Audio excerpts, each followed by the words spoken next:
Ada yang main di dekat ke rumah orang tua kami di sana, ya, budgetnya compang-camping, dia jalan terus apa akhirnya dikasih makan per kita. Dia tuh di mana, di tepi laut ketika tsunami itu, bahkan kan dibanting 3 kali, dia di naik banting lagi naik, dia selamat padahal dia persis kena tsunami itu. Ada orang yang 5 kilometer dari air mati, bayangin, yang di pinggir banget walaupun dibanting-banting nggak meninggal, yang meninggal. Ya kenapa? Belum umurnya.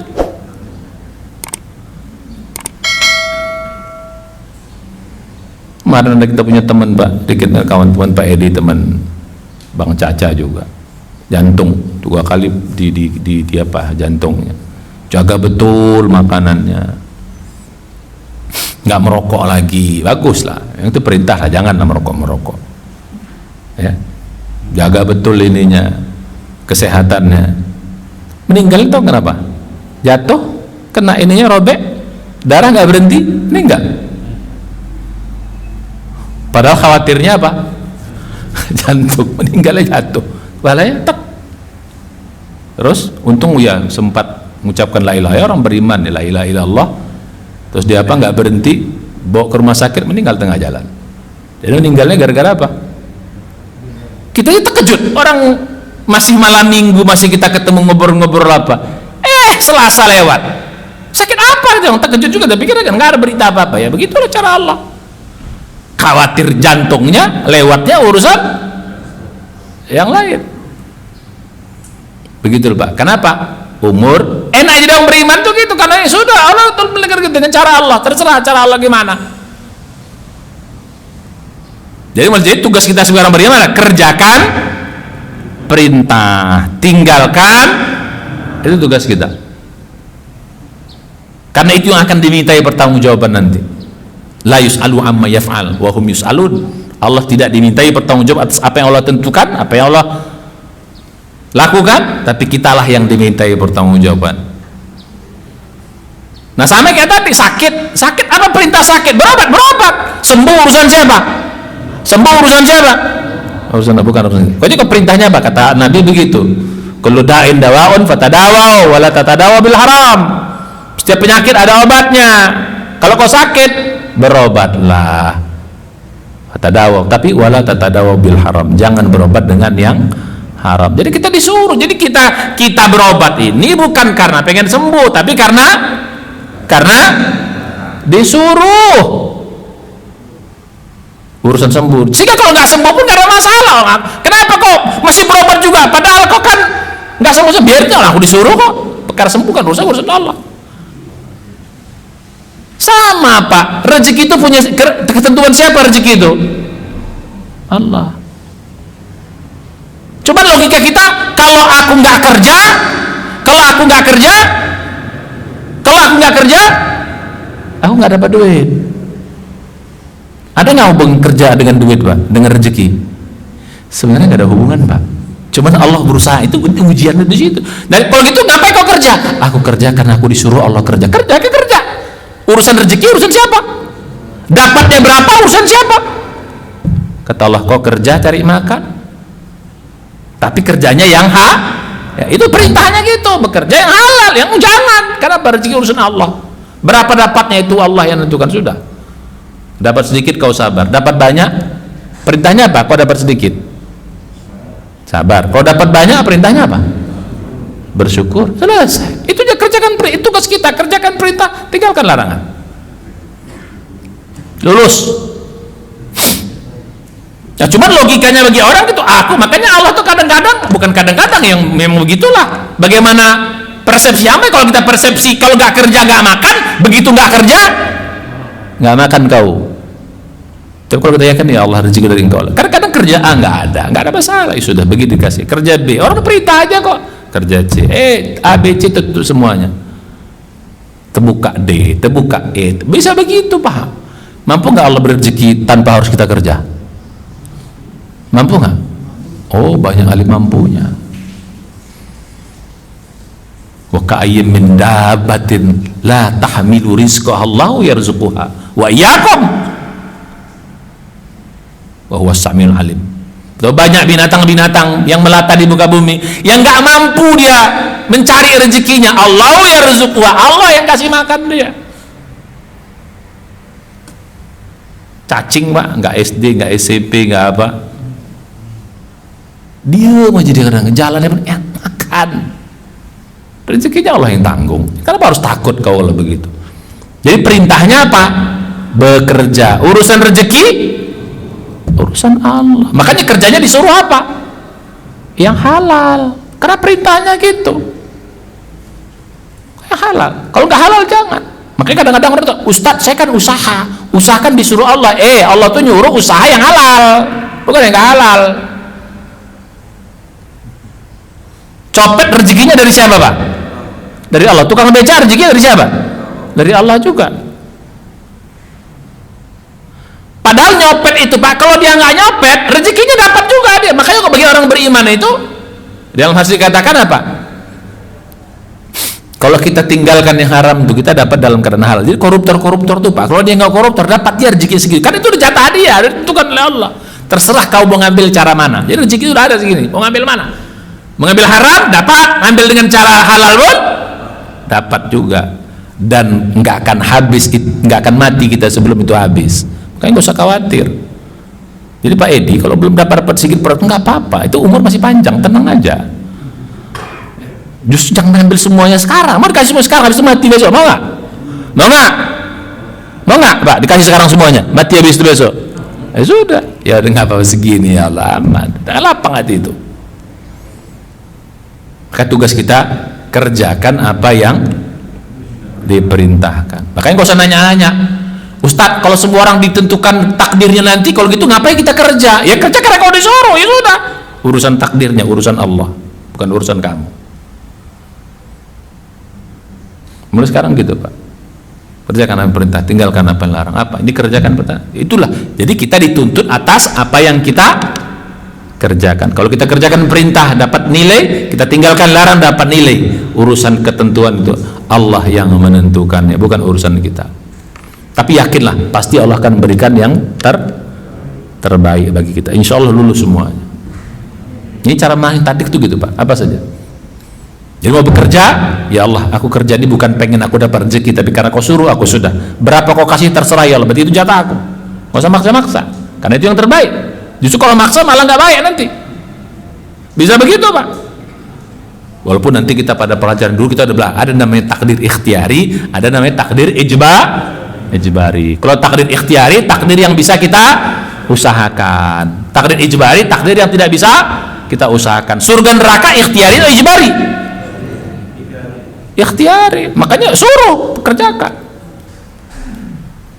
kerjakan sholat karena perintahnya gitu. Tinggalkan khamar, tinggalkan syirik, itu larangannya begitu, sudah. Kaya miskin bisa ikhtiari, walaupun tanda petik ada ijbarinya sedikit. Itu kan urusan Allah. Kaya miskin urusan siapa? Disuruh kita ngapain? Kerja, sudah. Itu ikhtiarnya, perintahnya. Bahkan kalau kita diam pun, makanya nanti kan ada juga kita bilang ya, yang tingkatan rezeki itu ada 4, 5 saya bilang dulu. Ada rezeki dasar, ada rezeki karena ikhtiar, ada rezeki karena doa. Itu kan ikhtiar juga semuanya. Ada karena takwa, ada karena syukur. Bisa begitu. Nah, kalau umur ikhtiar itu ijbari, Pak.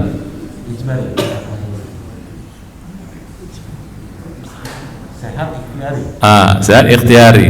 Umur ijbari ikhtiari. Setengah ikhtiar, setengah ijbar. Bisa begitu. Iya. Karena dibilang, ini juga tadi, karena umur itu Allah bilang tuh pulsa, kayak pulsa tadi. Rezeki tidak akan habis sebelum kita. Berarti seperti apa, Pol? Pulsa. Kau mau boros atau mau irit?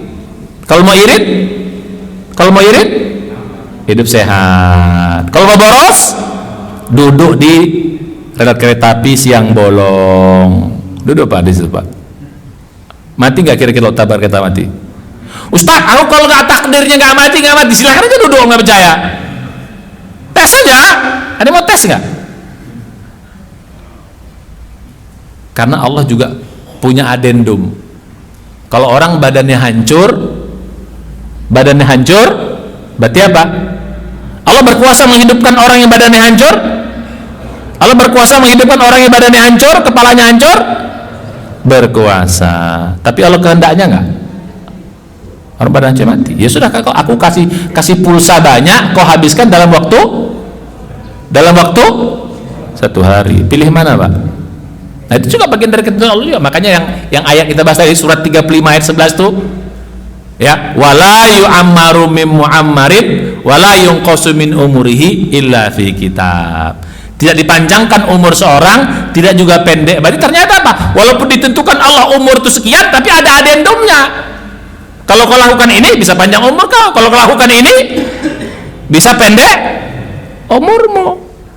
Ada adendumnya juga. Jadi ternyata Allah tuh punya adendum. Nah, ini ketentuan umumnya begini. Tapi ada ketentuan tertentu. Makanya dalam hadis dikatakan menginikan silaturahim bisa panjangkan umur.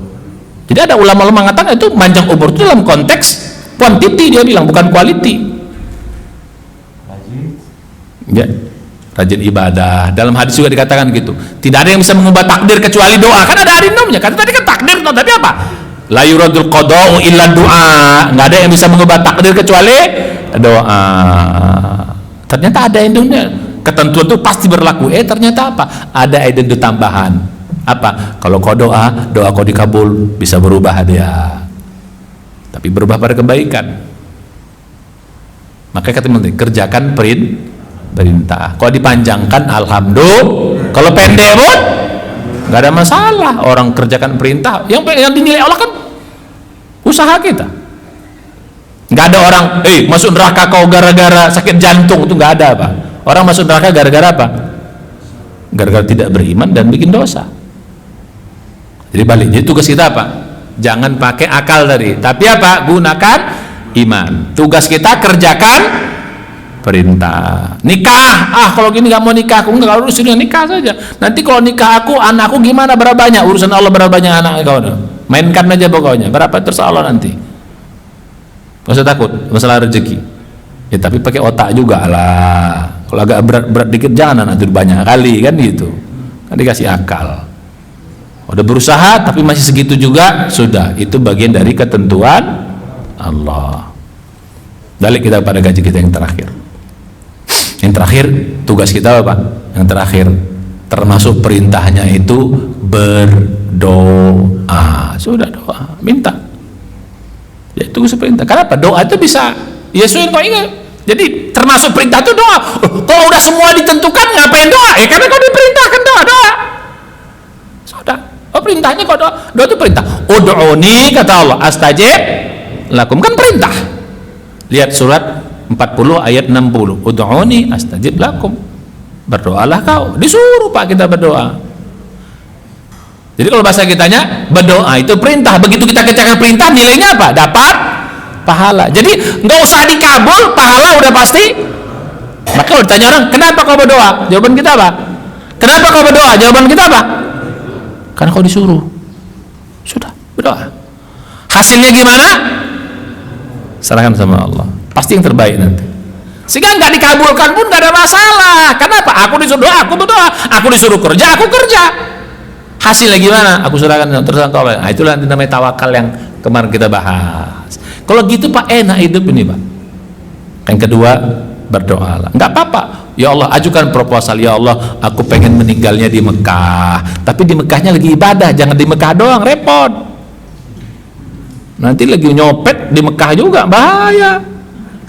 Jadi jangan mintanya apa? Husnul khotimah. Berdoa saja yang baik-baik, minta yang baik-baik, sudah. Walaupun maka jangan pakai takdir. Kerjakan perintah. Yang kedua apa? Berdoalah. Apa? Berdoa yang baik-baik. Ya Allah, aku pengen ini, doa saja. Berapa dapatnya? Dapat banyak, perintahnya syukur. Dapat dikit, perintahnya sabar. Nggak dapat pun, perintahnya kan enak. Sakit, disuruh berobat. Udah berobat, nggak sembuh-sembuh, berhenti nggak berobatnya? Terus saja, karena urusan sembuh. Begitu kita kan sederhana Pak. Kalau kerjakan perintah, kau dapat pahala. Kau tinggalkan larangan, kau dapat pahala, selesai. Kan begitu. Kalau berdoa itu udah langsung dapat pahala Pak. Makanya mulai sekarang berdoa itu apa? Niatkan, ya Allah, aku berdoa ini karena kau suruh aku berdoa. Apa yang kau doakan? Ya, suka hati minta, aku yang baik-baiklah minta. Sudah, itu perintah. Kalau belum dikasih, sudah, berarti itu yang terbaik. Bisa jadi nggak Allah kabulkan di sini, karena kalau dikabulkan menurut ilmu Allah nanti kita bisa jadi nggak bersyukur. Sudah, bisa jadi dikabulkan di hari akhirat. Itu pun bagus. Insya kalau gini kita hidup tenang apa? Ya Pak Edi tenang, dapat sedikit sudahlah, sabarlah gitu. Main ini kalah, sudahlah, apa ribut-ribut. Ya kan perintahnya suruh olahraga kok, bukan suruh menang kok. Ada perintah olahraga lah kau supaya menang, enggak kan? Disuruhnya apa? Olahraga biar sudahlah. Jadi kalah udah, nggak usah ini. Kalah gini nggak mau aku main lagi, ya main aja terus. Tapi jangan pula gara-gara itu lupa sholat. Lu capek, yuk sholat di masjid. Enggak, jangan, tetap wajibnya sholat di masjid.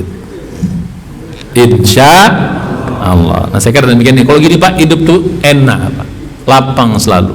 Ya makanya orang dalam hadis dikatakan orang beriman tuh pasti hidupnya akan tenang. Kenapa ya? Karena melihat semua begini. Lapang kita. Ya Bu ya. Disuruh layani suami dengan baik, perintahnya begitu. Suruh taat sama suami, perintahnya gitu. Suami kawin lagi, urusan suami, bukan urusan kita. Suami kawin lagi, sabar, itu perintahnya. Nggak usah minta cerai, ngapain? Iya. Betul Bu? Ibu-ibu nggak akan bilang betul itu. Ya Bu ya, sudah. Allah tentukan, sudah. Ikhlas, sabar, aman, lapang. Gitu. Urusan itu biar urusan suami. Ti Allah yang menghisap dia. Kenapa kau kawin lagi? Habis kau perintahkan Allah gitu loh. Jangan gitu pun. Kan Allah Maha tahu. Perintahku tuh akal-akalan kau kata Allah, kan kalau Maha tahu. Sekarang demikian teman-teman. Kalau gini Pak, kita memahami takdir nih Pak. Aduh, hidup ini lapang. Termasuk masalah COVID ini, lapang sudah. Ada orang meninggal, mudah-mudahan. Intinya kan dia meninggal, dia sabar, dia ini mati masuk surga. Kenapa? Dia syuhada, meninggal karena penyakit menular, syuhada, sudah. Kita sakit, sabar. Alhamdulillah sekarang kita sudah mulai apa namanya? Ya. Nah, cuman jangan kalau sesama bis jangan saling bertengkar Pak ya, gitu loh.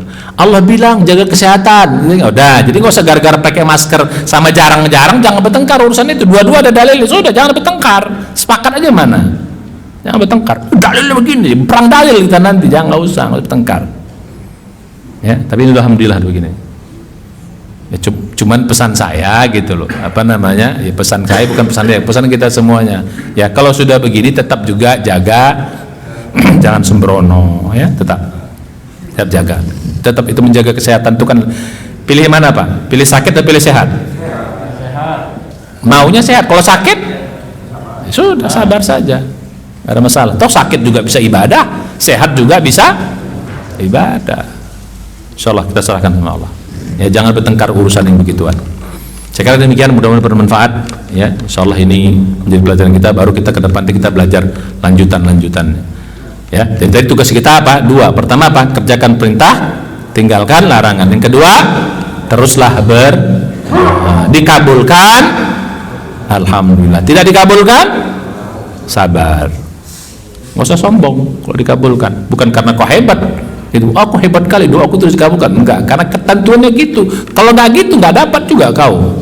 Jadi gitu, nggak usah sombong. Karena orang itu sombong.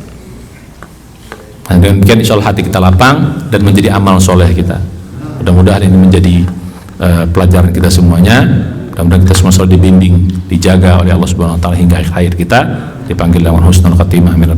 Mari kita baca hamdalah dan doa penutup majelis. Subhanallah, sallallahu anta, astagfirullah. Assalamualaikum warahmatullahi wabarakatuh. Langsung duha. Ya, sudah ada waktu duha ini.